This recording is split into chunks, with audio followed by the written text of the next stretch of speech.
Hey everybody, welcome back to The Legend of Zelda Let's Play. In this part we're going to take on level 4 and some other extra odds and ends.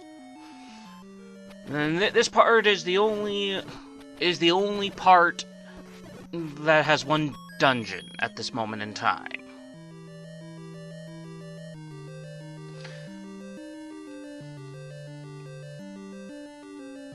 As you can see, we have a weird mustard green background for this dungeon, and a new enemy called, we'll just call it a vampire thing. These guys don't appear very much. I think the next time they appear, actually, is... Well, not I think. There's a mini boss fight in Link's Awakening where you gotta fight one. So yeah, as you can see, the gimmick of these guys is you hit them with anything that can take out an enemy, except for the boomerang, of course, and they split. They go flying and split into two red keys.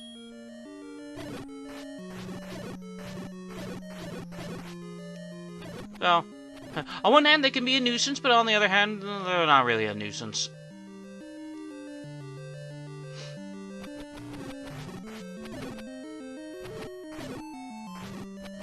Also, weren't we just in this room? Didn't I take these... Whatever.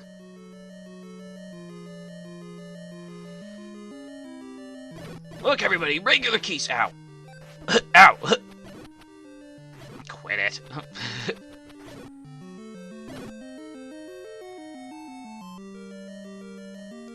There's a lot of rooms throughout the game, even when you do second quest, where you gotta find the right block to open up a secret.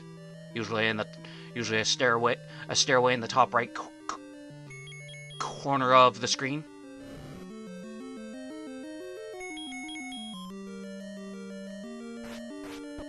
Ow. That guy just pulled a Mario and just jumped on my head and kept going.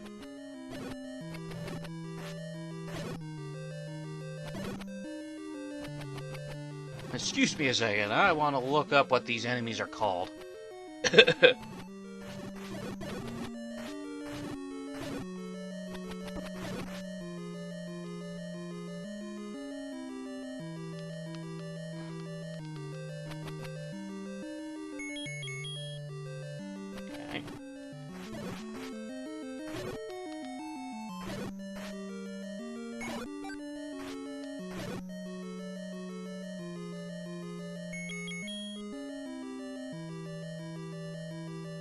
Nope.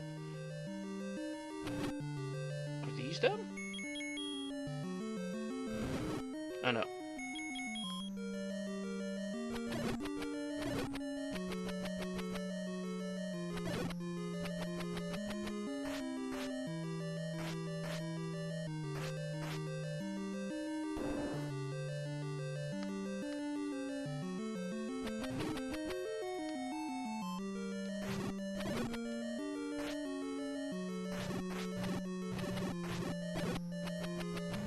Okay. They're called Vires. Durr. Sorry about that, everybody. I had to look away from the screen.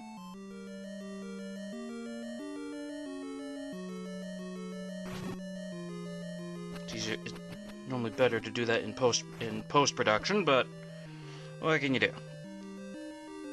Generally speaking, this is post-production, but the post-production, or if I have to add notes onto the screen, like I had done on Mario Land.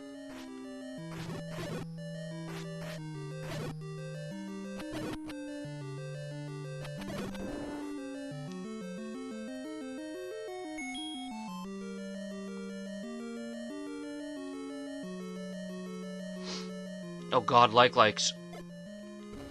Now, it's best to try to keep away from these guys. Never mind. However, if you are fast enough, you can take them out. If they get a hold of you, you can take them out before they actually take your shield away. That's their gimmick. They take your shield away, and nothing else.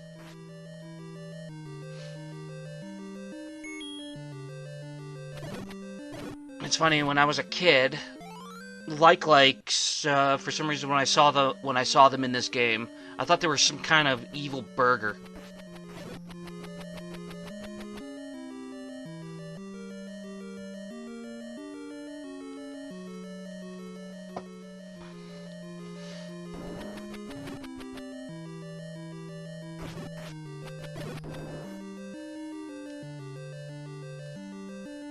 Ooh, look, the map. Along with the chocolate chips, I mean gels.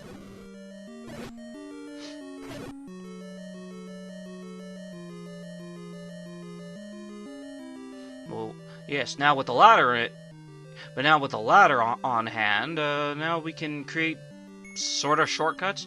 Though at the same time, I find the ladder can also sort of hinder your movement a bit, because you take the slightest step towards the water when you're next to it, and all of a sudden now you're on the ladder. However, it does also make a good way. It also is good for if you need to get away from the enemies, well, barring the ones that can fly, as we will see more later on in this Let's Play. Sorry about that.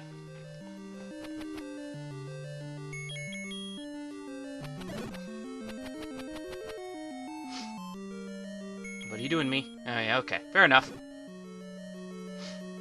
We can't leave a single one! They're chocolate chips. Let's claim them.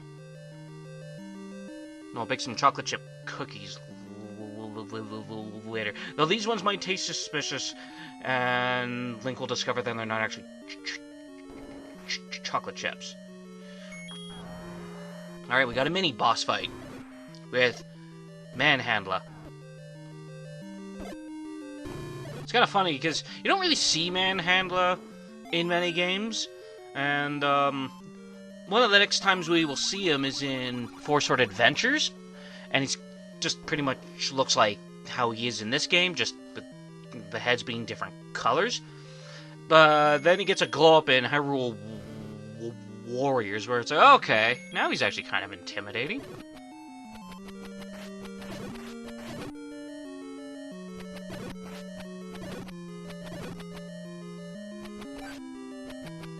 Go away, you stupid keys.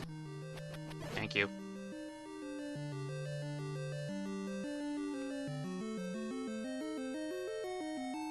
Ow.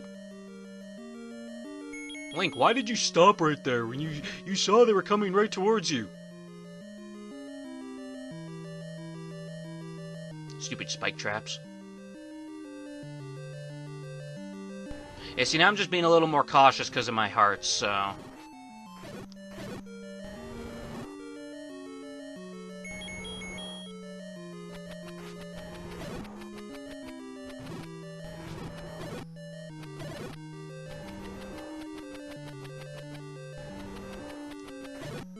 Go away, you Vires. Oh, cool. More often than not, it's typically the block on the left.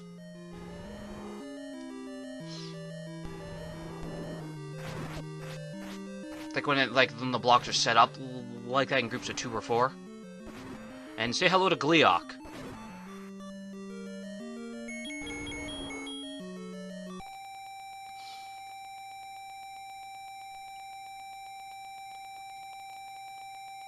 It's kind of funny again. For any of you who played Phantom Hourglass? No, wait, no, it was Spirit Tracks. No, yeah, it was Phantom Hourglass. Where you have to fight a boss called Gleeok, and it's just 2 dragons. I was like, okay, how is that Gleeok exactly? But on one hand, it was cool to see Gleeok return. And then he returned again in Tears of the Kingdom, and I was like, ooh, God.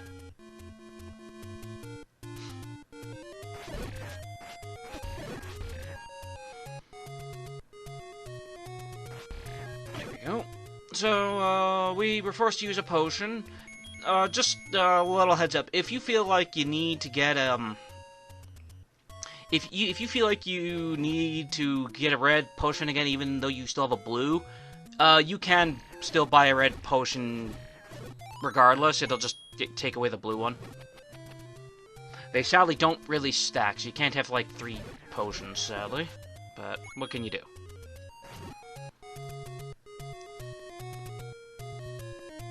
Oh, I think I know what I'm going to do.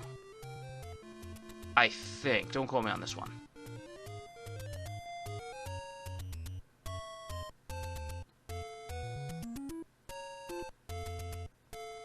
The Moblins just throw spears for the sake of throwing spears. They're not even really aiming at me. Although maybe those two on the right did, but they're all just saying they're friends. Hey, look what I can do! Hey, look what I can do! These are guineas.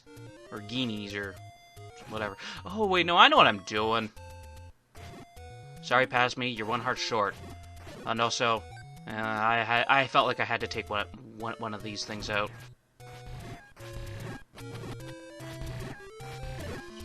Oh yeah, see, I remember how I planned this route, but I kind of skipped a step.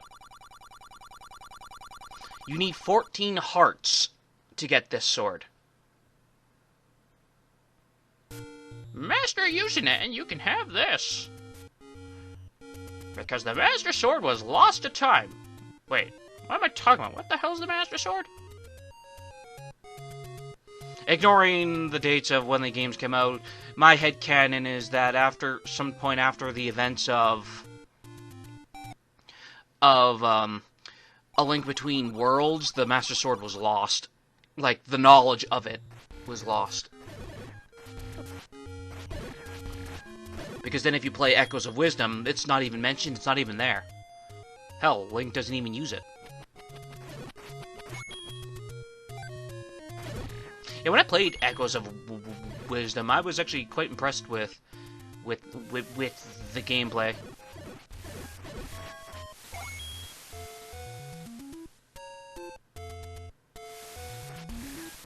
So, in this part, now that level 4 is done, we're gonna go get the last heart container that we can get our hands on. Ow. And we're gonna go and get the big shield again.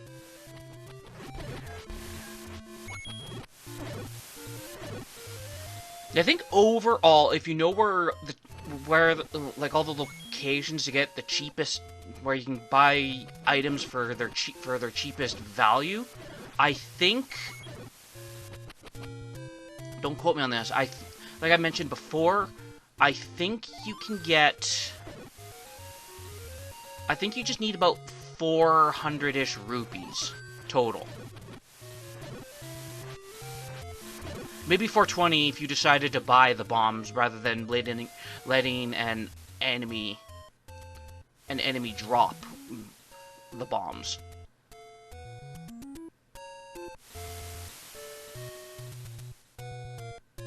Now what am I doing? Because I guess the enemies kind of respawn kind of quickly.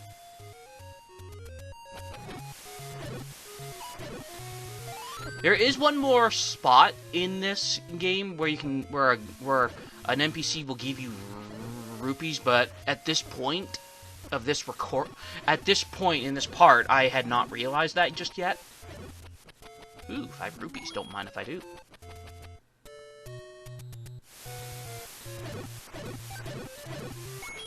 It's funny, one guide I had read like some years back, and it was like every 10 enemies will drop bombs. I don't think that's true. I think it's mostly blue enemies.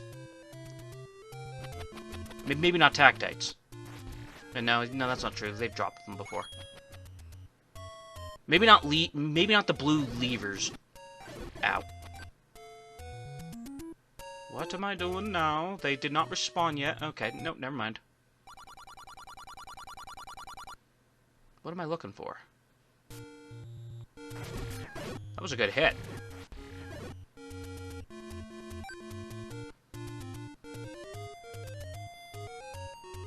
Lynels are a neat enemy.